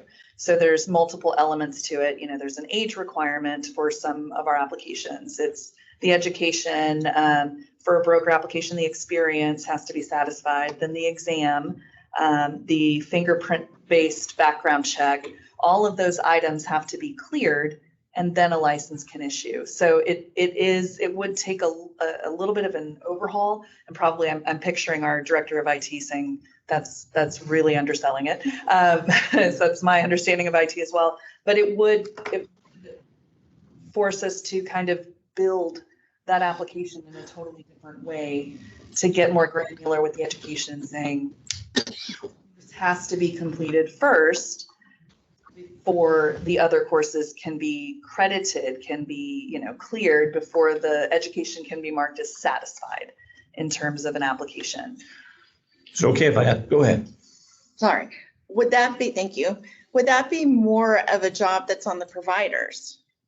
The student could not progress. And yeah, I know there has to be some, because they can go to champions for one and somebody else for another one. So I guess that's where you're talking about, how would that work? I don't know. And I'm addressing the possibility of, this is the TREC requirement, of this being a rule requirement. That's what I'm speaking to. So what if we did make it a requirement or rule for the providers to see evidence that the student completed principles 1 and 2 before we allow them to take other courses? And therefore we eliminated the change that needed to be made in licensing. It doesn't affect anything on licensing side, but the provider wouldn't put a student in a course without having evidence that they've taken principles 1 and 2. Just like when you're in college, you can't take certain courses without proving to the school that you've got the prerequisite. So I'm gonna throw a little curveball at y'all. So what happens if I go to one school and take a couple of classes and realize, oh, I should have taken this first. Then I go back over here to do principles 1 and 2 when I've already done a couple other classes. What does that do to me? Do I not get a license? That's what the recommendation suggests, right? That we would not allow you credit for those courses you'd already taken because you had not yet taken principles 1 and principles 2. So you would have to retake, let's say you took law of agency. And now that's a barrier, right? And you're costing you money. So would it be better just to go ahead and put an outline and say, you want to get in real estate? Here's your 6 courses. This is the order you got to take them in, period. And when you say put an outline, do you mean Principles as a 1, best principle 2, practice, law, kind of law, put that out there as best practice to prospective applicants? Or No, to that would be providers? I would say that would be part of the TREC rule, is you have to put them in this order. Then that would put an applicant who maybe pick and chose prior, let's say they're signing up for courses today, taking the slow roll to apply for a license. That change would mean that those courses that they're signing up for today are not in the order. They would not allow, we wouldn't allow credit for those. Wouldn't you have a time frame, of when that stop and started? I would think you'd have an effective this date. Yeah. Right. That you haven't started any other courses, then this is how it goes. Right. Prior to that, you're kind of grandfathered in or something. Kind of like what happened with when the brokers changed back in 2012. Mhm. I could have I was grandfathered in, prior to 2012. I had up until 2012 to take a broker's license. And after that, then I'd have to take the 9,000 hours, 940 hours, you know. And so I think that kind of could be the same with the pre-licensing, you know. You have until this day, if you've already taken these, you know, you have until. Starting January 1st of 2025, this is how, you know, people that got, you know, request to do the licensing, this is how it would start. Right, it's similar to what we've done with other rollouts where we say you've got to submit your application by this date or you will be subject to the new requirements. I will say one challenge to that is we don't necessarily know who the prospective applicants are. We can definitely communicate changes to existing license holders when they relate to SAE, when they relate to changes in CE or to upgraded licenses. And this is dealing with sales agent applications. That's typically the first entry to licensure with TREC. And so kind of getting that information out there to the relevant impacted population is a little more, it's a little harder to pin down. Okay. Well, that information is already being communicated to the prospective applicants through the providers. That is who the providers are in contact with. And I hate to be the one to say this, but if this is the decision that they have to follow this order and they don't do it, this is protecting the consumer, right? This is somebody that they want to be in this industry. Here are the classes you have to take in order that you do it. If you don't follow these rules, if you don't follow this order, yeah, you might have to retake a class or two. That is protecting the consumer. This is putting somebody accountable well in advance. I just don't see that being a major issue, that if somebody doesn't follow the expected order of things, just like getting a college degree, you can't sign up for a higher level class first. So you take the classes in order, and if you don't, then that's on you. I just don't see the issue. I don't know, guys. I feel like this is a little overreaching. I hear you, Mike, and I think that is valid what you're saying, but this is adult education. I think that the provider can strongly encourage a student to take principles 1 and 2 first as a pathway to success. But I do feel like the sort of mandated thumb down approach might be a little bit much for the sake of the workload that it could cause. Okay. I saw a hand in the back, but I don't know who you are. I'm sorry. I'm sorry, this is Sylvia with Champions.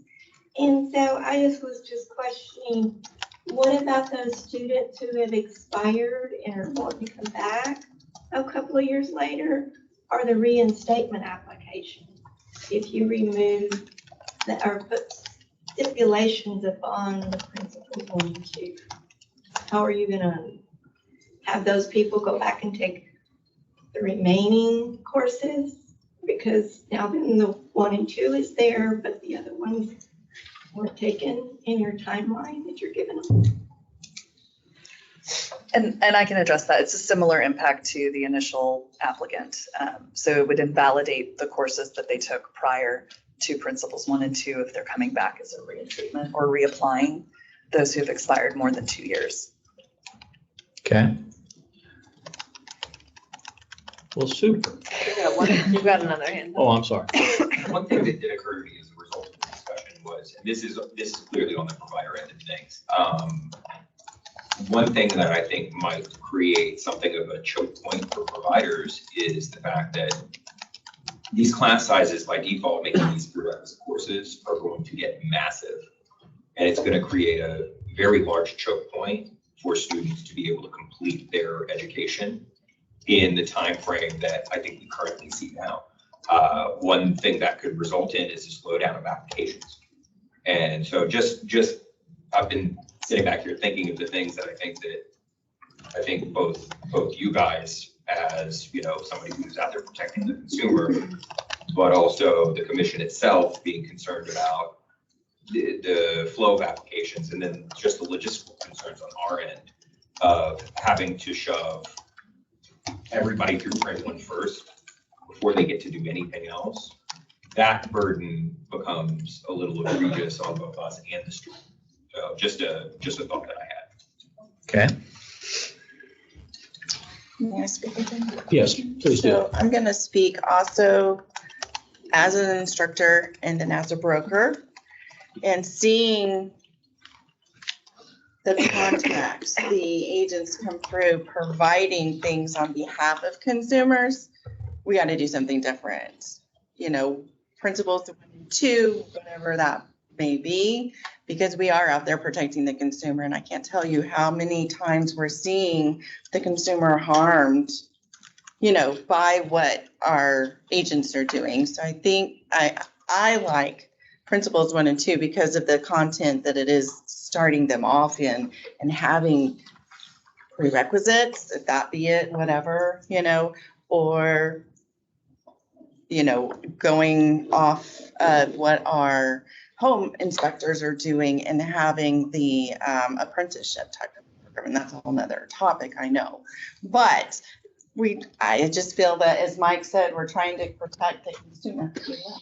I see him there, trying to protect the consumer more, you know, maybe this isn't it, but there has to be something else possibly. Okay. So let me ask a point of order. In order to move forward, we're going to need a recommendation, a vote to make it a prerequisite, or a vote not to. Mr. Chair. Well, you'd need a vote too, and that would be a recommendation, and then we would need to pick that up in terms of, you know, is this ultimately a statutory change? If so, then you got, it gets on the list, et cetera. But yes, for a change, you would want a recommendation. In terms of if we were to encourage providers, et cetera, you know, that's not a statutory change. You can make that recommendation as well. Okay. They don't have to be separate either. We could encourage and pursue a statutory, you know. Okay. Ruben, I think I heard you. Yes, sir. Thank you.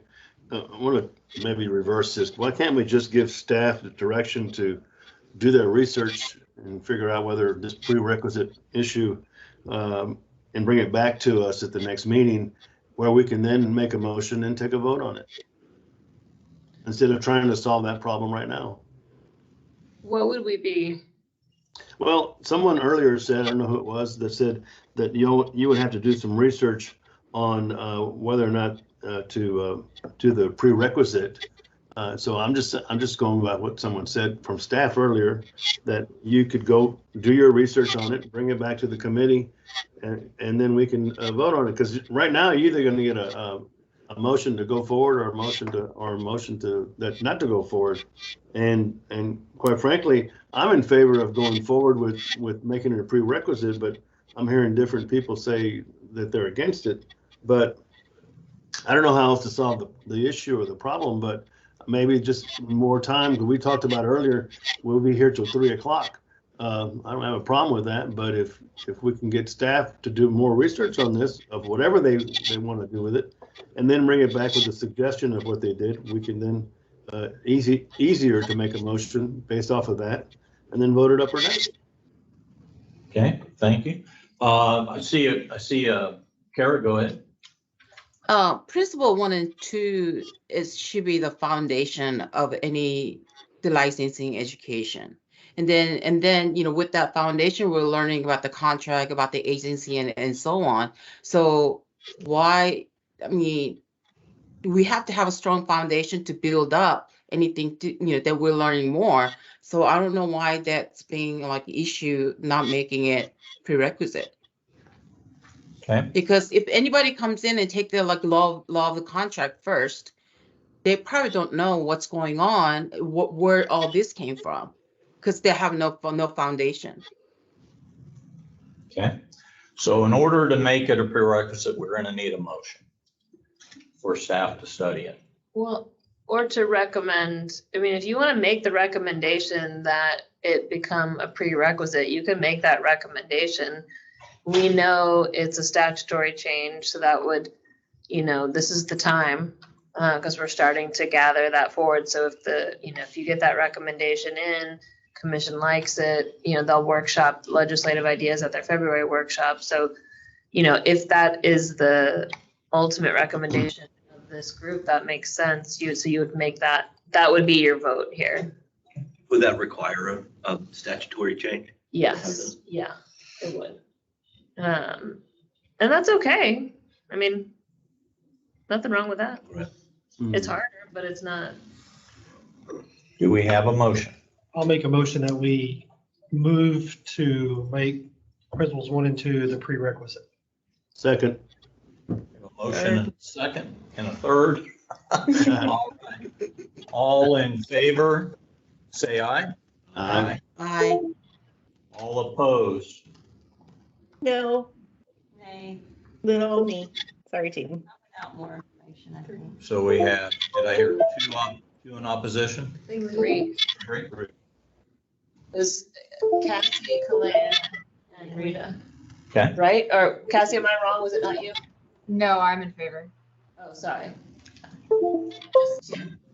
Just Kalea and Rita. Okay. So 2 opposed, motion passes. All right. This is supposed to be easy on your first meeting, guys. All right, that being said, we're going to move to agenda item number 10.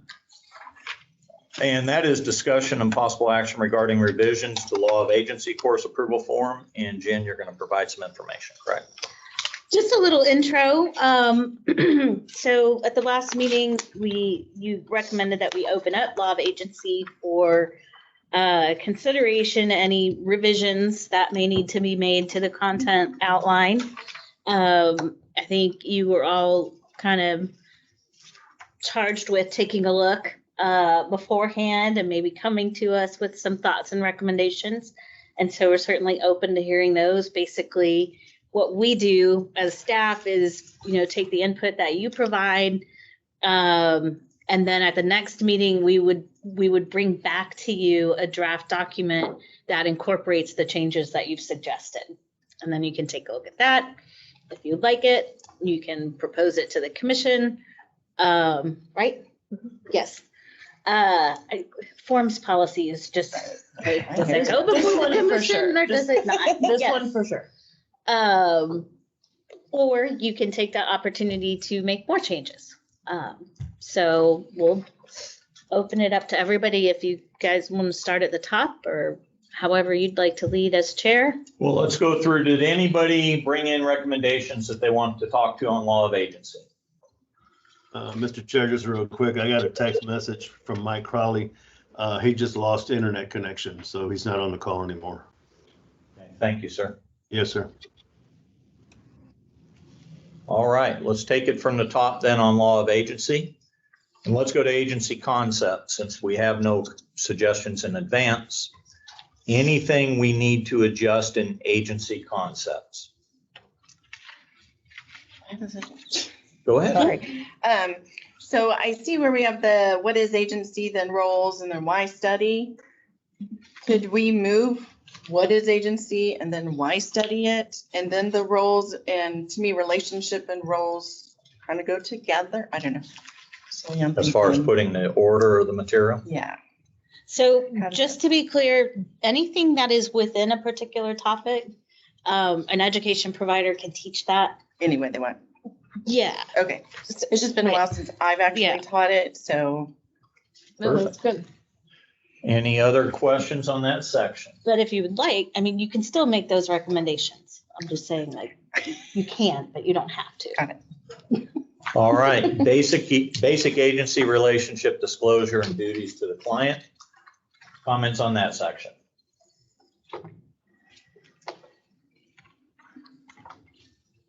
It went from being a talkative Yeah. group to not a talkative group. I had a couple of notes in here in a few places, but I guess maybe it's more detailed than what the topics are. So for example, with the new duties to respond or the duty to respond, and sorry not to geek out, but isn't that like 535, 157 or something like that? And Abby's nodding yes, sweet. Good luck, Josie. Uh-huh. But I don't know if necessarily we need to get that in depth because I mean, it already has fiduciary duties and responsibilities. And then down in the next section, we see general duties or define third-party obligations to third party. I mean, I would think that someplace we would want to talk about duties to respond, and then also, and sorry for jumping so far ahead, but over in employment issues, to look at 535.2 or something, you know, and talk about the responsibility, because in there it says relationships between brokers and agents. And if there's anything in this, I really like this outline, this content outline. I think the group that put this together did a great job. Rita, you were involved in that, weren't you, way back in those days? Way back. Yeah. I think you guys did. I love the flow of agency and the topics that it covers. But I'm unsure, do we need to have that level of detail, or is that the interpretation of the companies who put together their books for the classes themselves? And I'll just add, the only thing that this course is really required to have is outlined by statute. That's in 1101.003, and it lists kind of the Right. major topics that have to be covered. So it's things like the relationship between principal and agent, the agent's authority, employment law, listing and buying representation procedures. It goes on. But I think, to your point, there's flexibility in what can be included. And interpretation of that, yeah.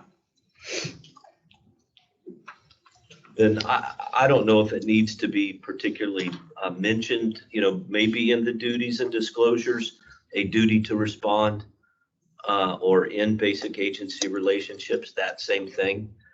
Or we just leave it the way it says. I kind of like what you're saying, that there needs to be a duty to respond in the field. That is one of the biggest problems we have.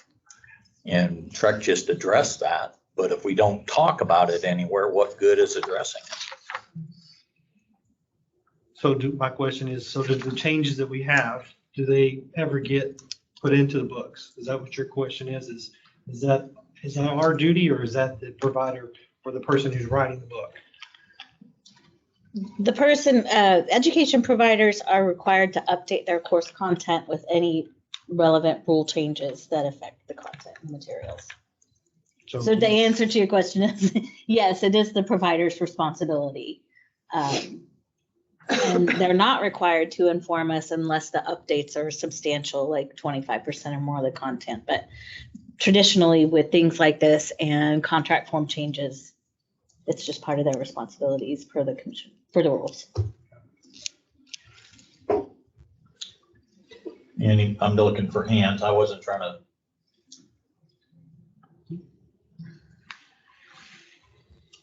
So what do you do to add that, like what Byron was saying, adding the new response time? Yeah, we could add that. Specifically as one of these little, Right. or just leave it in the interpretation of the providers where it says fiduciary duties and responsibilities. And there would be, their interpretation is that If would you're- be included. If you're gonna make changes, I would suggest highlighting this one. I think it's important. Let's So I highlight would this add one it. and put that in there. Have like duty to respond, fiduciary duties and responsibilities. Yeah. Okay. So anything else under duties and disclosure to third parties? And that would be included under both. Right, so redundant, but still necessary. Well, that's gonna be talked about too in programs.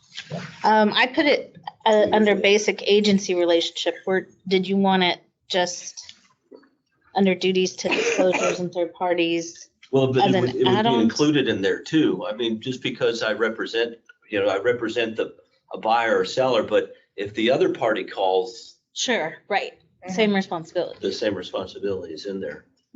So Okay. I think Then- redundant but necessary. Yeah, I hear you. Okay.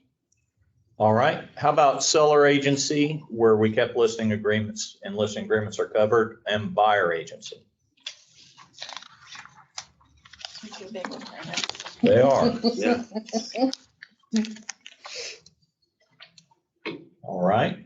Hearing none, how about representing more than one party in a transaction, intermediary brokerage?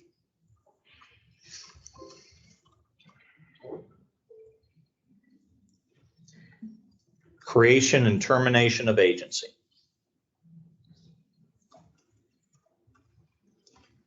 Clarifying agency relationships. Can I go back real quick? Yes. Is anyone opposed to us switching, representing more than one party in a transaction, intermediary brokerage, reversing it? Intermediary brokerage, representing. Not more- at all. Just thought I'd check, so. Makes Does it it very, very clear. surprise you if we've changed it? Okay, thanks. All right. Creation, termination of agency.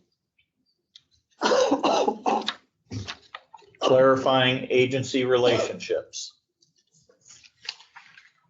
And Byron, you have another one under employment issues. I do, thank you. I think that we should have in here especially a section that just addresses 535.2, the broker responsibility rule. Because this is, I mean, if you're going to talk about employment issues and relationships specifically between brokers and agents, that maybe it would be just another, and I don't know how you would want to say that, broker responsibility rule or. I think we can just list 535 too as its own Little subtopic. section in there. Yeah. I think the stuff that's been done in 535.2 is a major win for the industry. And to know specifically that we're going to talk about that with students is pretty important. You could almost depend it. You've got relationships between Yeah, I brokers and agree. agents, so you could almost clarify. I agree. Say that again, Cool. I'm sorry. You've got relationships between brokers and agents Right. under that heading. You could almost do like a comma. Comma. I agree. Okay. I like that. Great. All right, agency ethics and the law.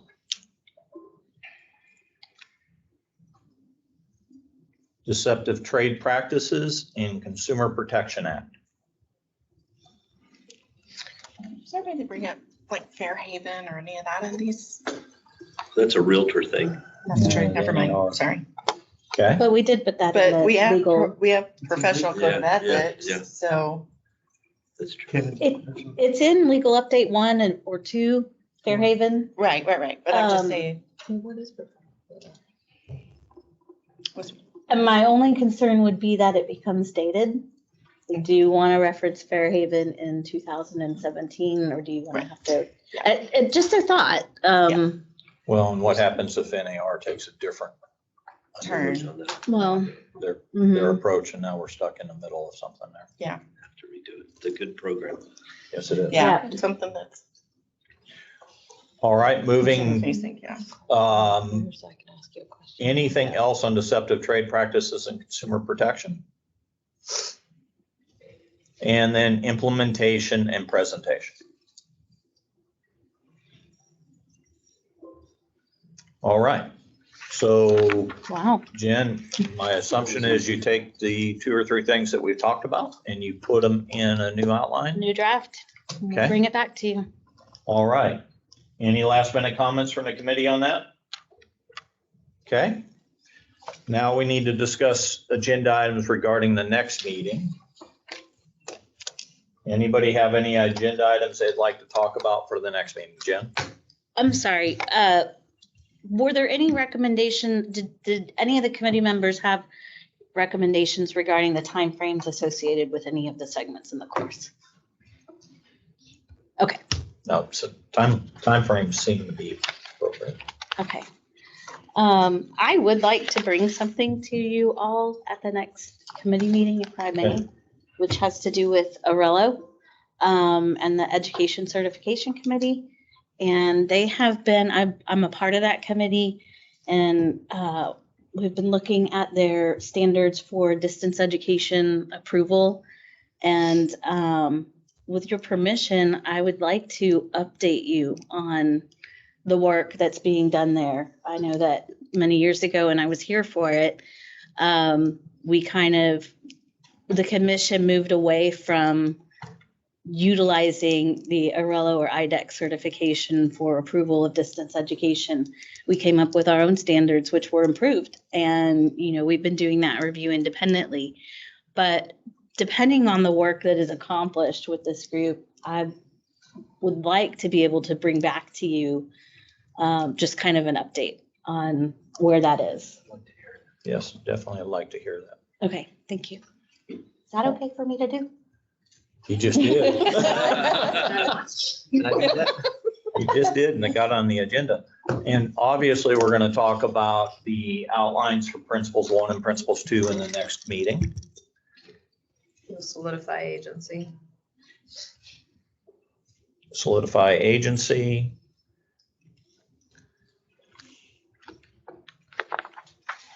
And what will need to happen with the recommendation we made, we'll bring that to the commission, and then we'll see what happens from there and staff. Yeah. Is that going to be It's you, Bill. Or it's us if you want us to do it, I don't mind doing that. but yeah, typically the chair makes a presentation to the full commission about what was discussed and then talks about the recommendation, and then it gets workshopped by the commission the next day, which you do not need to attend. Okay. All right. Any other agenda items? All right. Hearing no other agenda items, let's talk about discussion and possible action regarding future meeting dates. We're scheduled for April 1st, which is Monday. That's the Monday right after Easter, I believe. We have alternative dates of Wednesday, April 3rd and Thursday, April 4th, right before the eclipse. So, Which is the 8th. which is on the 8th, that's correct. Those of us with Airstreams are traveling. That being said, is there any objection to keeping the meeting on Monday, April 1st? I would prefer to have the 3rd and 4th. Prefer to 3rd or 4th? Since I will have to travel, that would be Easter Sunday that I'd be Okay. traveling on. All right, that makes sense. Rest of the committee, how do you feel about that? April 3rd? I could only do the 3rd. April 3rd? Staff, how does that affect you if we move the meeting to April 3rd? Looking at Amber, but Okay. Rest of the committee, any concern with moving the meeting to April 3rd? Can we do it on the 4th? One of our members can only do it on the 3rd. Can you only do it on the 4th? Right. Okay. So we flip a coin. Rita and Gar, how do you guys want to do this? I mean, I have an advisory group meeting for professional development that I can't do on, I can do the 1st or the 3rd, I just can't do the 4th. Okay. I'll be on the flight on the 3rd, flying back to Korea, so. Understand? All right. Well, I guess we'll do this by a straw vote. So signal by raising your hand so I can see who did this and not mess it up like we did a minute ago. All those who want the meeting on the 1st of April. 1, 2, 3, 4, 5. I don't care. All those who want the meeting on the 3rd of April. 2, 3. All those who want the meeting on the 4th of April. I don't. I can do We have any of one them. on the 4th. All right, I can do the it. first carries, guys, April 1st. Awesome. I'll Me be too. talking to my wife. Me too. Not your fault. All right. And there's always the remote option. Yeah, you can take the meeting remote. That being said, we are in adjournment. Well, what about the rest of the dates? Oh, those are the alternate dates. Well, the rest of the year. I don't have them on the agenda. No, I beg your pardon. Oh, we do. Yeah. We do usually set for the year. and there's so July and October, it's the first Monday, I think, in each. So we currently have set the first Monday in each month of July and October. That's July 1, Be 7/1, and it would be the 7th of October. 7th of October. Do those dates work for everybody? I can't do the July 1. Okay. We don't have an alternative of July 4th.